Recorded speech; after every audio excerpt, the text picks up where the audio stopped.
our criminal justice system is a long way from justice. And, you know, slavery is the nagging, persistent shame of this country that to this day denies a big part of our country's promise to too many people. And we went from slavery right into Jim Crow, into unpaid convict labor, into lynchings, legalized legalized terrorism. You go through the whole history, and then the redlining and the housing bias, the segregation in our schools and housing, it comes to a head in our justice system. And when I got elected mayor in 2003, mayor of Denver, we had a 15-year-old African-American boy was shot in his front hall by an overeager, unexperienced police officer.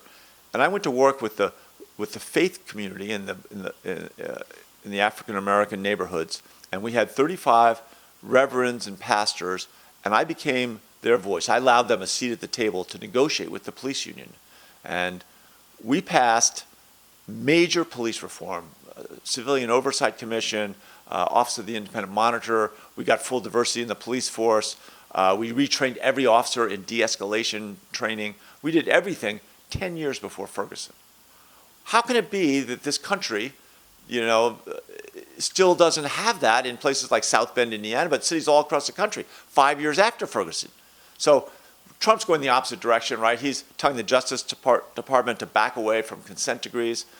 These consent decrees are cities where clear bias was proven, and they were committing in consent to make their police forces more justice-oriented, right? Getting rid of stop and frisk, making sure that the neighborhoods were being policed the way the neighborhoods wanted to be policed. And now Trump's turning his back on that.